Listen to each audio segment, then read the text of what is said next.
तो संसद में जोरदार हंगामे के बाद आखिरकार अब जी राम जी बिल को कानून बना दिया गया। राष्ट्रपति द्रौपदी मुर्मू ने जी राम जी बिल को मंजूरी दे दी है और उनकी सहमति मिलने के बाद जी राम जी बिल अब कानून बन गया है। मनरेगा में बड़े सुधारों के बाद इसका नाम बदलकर जी राम जी कर दिया गया है। जैसे अब जी राम जी योजना के तहत कामगारों को 125 दिन के काम की गारंटी मिलेगी, जबकि मनरेगा में सिर्फ 100 दिन काम का वादा था।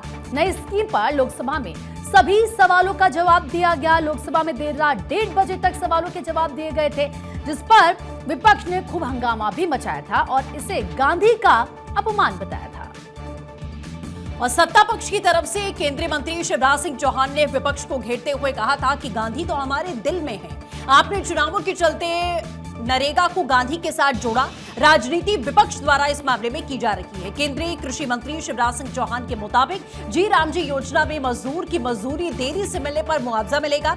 अब ग्राम सभा या पंचायत तय कर पाएंगे कि कौन कौन से काम होने हैं। अब काम गांवों में जरूरत के हिसाब से होगा। जी राम जी योजना के लिए जरूरत के हिसाब से ही अब स्टाफ भी रखे जाएंगे। वहीं केंद्रीय मंत्री प्रहलाद जोशी ने विकसित भारत जी राम जी बिल को लेकर कांग्रेस द्वारा लगाए जा रहे आरोपों को पूरी तरह निराधार बताया। मीडिया से बातचीत के दौरान उन्होंने कहा कि कांग्रेस और कुछ लोग ये गलत प्रचार कर रहे हैं कि ये बिल प्रगतिशील नहीं है और इससे ग्रामीण क्षेत्रों में रोजगार के अवसर कम हो जाएंगे। उन्होंने कहा कि ये दावा पूरी तरह से सरासर झूठ है।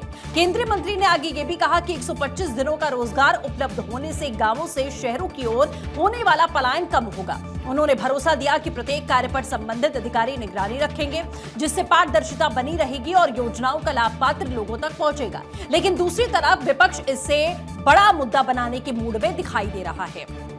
कांग्रेस सांसद पी चिदंबरम ने मनरेगा का नाम बदलने पर तीखा हमला बोलते हुए स्कीम से महात्मा गांधी का नाम हटाने को महात्मा गांधी की दूसरी हत्या बता दिया।